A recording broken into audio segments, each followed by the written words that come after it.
Hello, everybody. Welcome to the Jaffna Post. Today, we have with us a 15-year-old boy, Ramath Perera, who aimed for the stars. You heard it right. While many children of his age count stars in the sky, Ramath from Sri Lanka built a model rocket, tested it out, and as you would believe it, reached for the stars as well. We are glad to have you with us, Ramath. Hi. Hi. Uh, how are you doing today? I'm doing fine today, actually. I'm well too. So before we start with the whole series of asking you about your rocket and your test engine, we would like to know a little bit about yourself. So could you tell us about who you are and more about who Ramath is? Okay, right. My name is Ramath Perera. I was born in Sri Lanka, and I would say since I was 2 years old, I've had this fascination with rockets and stuff. All began when my father showed me a movie called October Sky, where a bunch of teenage kids would build their own model rockets by seeing, being inspired by other people who had made rockets, and that's what really inspired me. So ever since then, I have been trying to build my own rockets. Wonderful, wonderful. That sounds really great to be inspired from a movie, which sometimes people don't believe to be happen too close to reality. So, about your recent space adventure, can you tell us about more about your rocket engine test, which happened on 21st December? Right, right. So the engine we had named RE0001 because it's the first engine of the series, and it is built to be mounted on our rocket, which is named Taprobane 1. Its goal is to send the rocket up to an altitude of 20,000 feet. So far, we have Okay. one engine test to calculate the burn time and the force output, and I would say that it has been quite a success. Congratulations. So, could you tell us more about how you went about with the testing? So, where was it tested, and some things on the construction as well?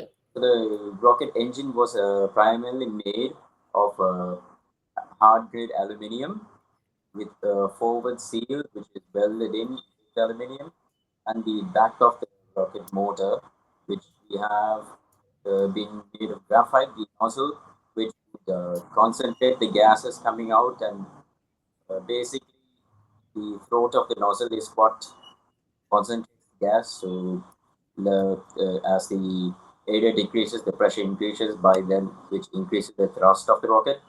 So that was made of graphite because it can withstand very high temperatures, and that was sealed in with steel and epoxy resin.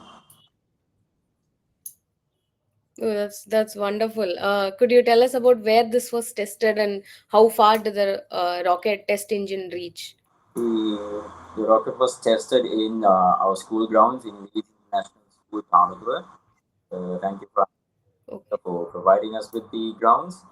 So the rocket was mounted into the ground first one so that we could calculate the amount of time the engine would burn and how much force the engine would produce. The engine burned for around 2 minutes, producing a force very close to about 1 ton.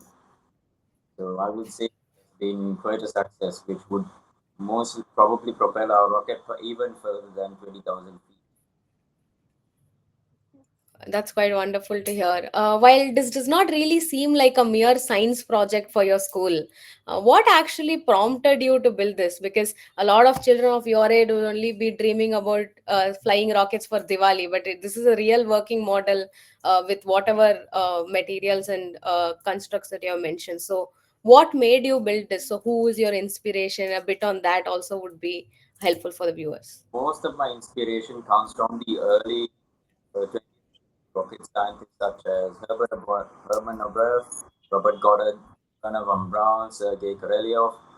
Those are the pioneers of modern rocketry, and basically, I follow most of their designs and most of their methods.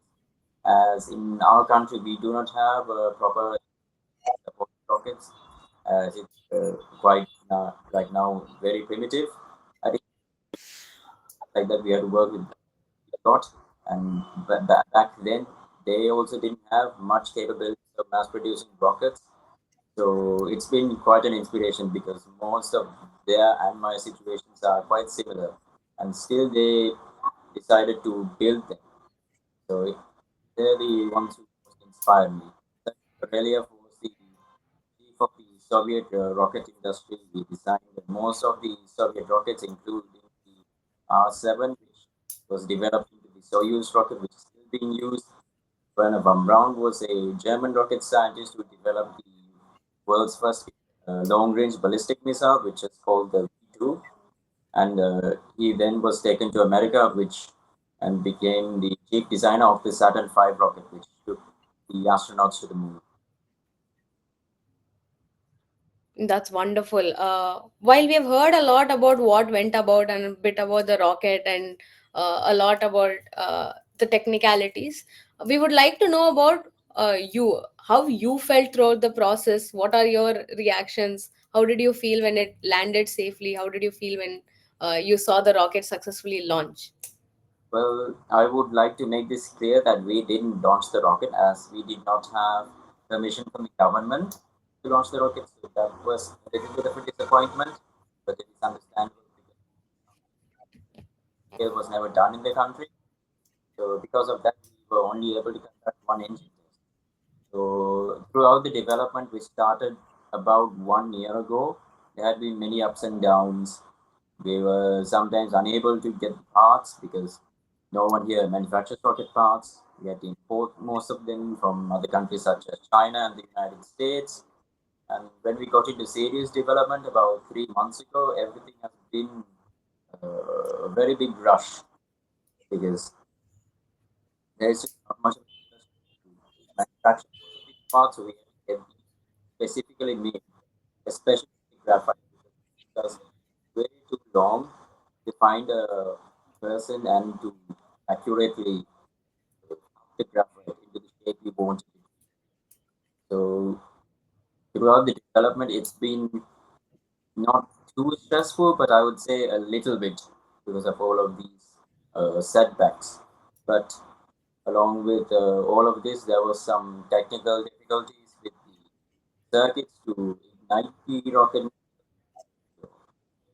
Uh, Issues always happen, and we had one failure with the rocket fuel. Uh, but then immediately, 2 days after that, we did our rocket engine test, and that was a success.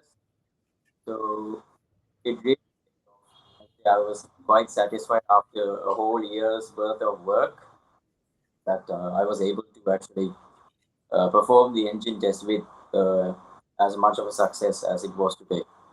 Though I would say that the rocket motor still needs more development. The burn time was 2 minutes, but I would like to reduce it to 1 minute. So I would have to adjust the fuel ratios again, as well as redesign the seal for the nozzle. As the seal, after the 2 minutes of igniting, suffered a slight failure as the seal broke. So as all of that, the rocket motor needs to be redesigned, upgraded for to meet its new specifications. But I would say overall test to measure the amount of time the rocket burns and the thrust were completely successful. Thank you so much. And as you said, you do have some upcoming plans and some modifications for the rocket itself. But what are your further plans in the field and any other space adventures that you have planned for yourself soon? So right now, within the next 10 years, this project, which I've named Project Aprobane Premium, would aim to build a rocket which would reach past the Kármán line. Kármán line is the internationally mandated boundary between space and the Earth's atmosphere, which is about 100 kilometers from the ground. So eventually, we will have to design and build a rocket which is capable of common line. So there will be many rockets of this Taprobane series. Currently, we'll be working on Taprobane 1, which would launch by spring or summer next year, which would be around, let's say, March to August, around then. as well as we will have to develop a team which would be capable of designing further iterations of the rocket, as well as rockets. It's not just about structural engineering, electrical engineering, there's chemical engineering. So a whole lot of fields have to be used to construct something. And eventually, we will hope to successfully send one rocket into orbit, just like uh, what those people have done. So that's the plans that I have for this particular project. When it gets for my plans, I aim to either work at the Canadian Space Agency or the European Space Agency, one of them. If I'm lucky, become an astronaut. Yeah, before we end, I would like to quickly ask you what was one, if you have started receiving congratulatory notes from across the world, and if yes, what was one surprise note or one mention that you felt very personal about? Right now, I have not gotten much congratulatory notes from well, across the world, but mostly it has been good time from all of my relatives and my friends. All of them are congratulating me. My friends, of course, they make like dumb jokes and all. It's funny. It's really nice to see all of my hard work paid off. I've gotten many other interviews as well from other companies and all about this rocket project. And this is not the end. This is just the beginning of a really long line of rockets which will be developed eventually. Each time getting bigger and bigger, aiming higher. So it is not the end. It is just the beginning of the entire project. Thank you. Thank you so much for your time with us. Once again, many congratulations to Sri Lanka's very own star boy on his first successful rocket project. Would you like to say anything else to the audience? Like to thank the Jaffna Post as they were the uh, first to interview me. In fact, so I would like to thank them as well as everybody who worked on this project. My friends, my relatives, my mother and father, especially, they were the main uh, financial support as we spent a lot of money on this. I can't thank them enough. My relatives, my friends, my grandparents, especially, they were really well versed in the engineering field, so they helped me a lot as well. And especially for the company which provided me with the casing, the aluminum casing for the rocket motor, I really like to thank them, as well as the people who made the graphite nozzle, because it was quite a lot of work. I'd like to thank them as well. I would like to thank my school as well for providing me with the permission and the grounds to perform the rocket test. So yes, I would like to thank everybody who worked on this project and the Jaffna Post as well for bringing attention to this first. Thank you. Thank you so much, Ramath, for your time. And with that, Jaffna Post wishes the rocket scientist a very good luck for his future and a Merry Christmas to our audience as well. Thank Very you. much and Merry Christmas for you too.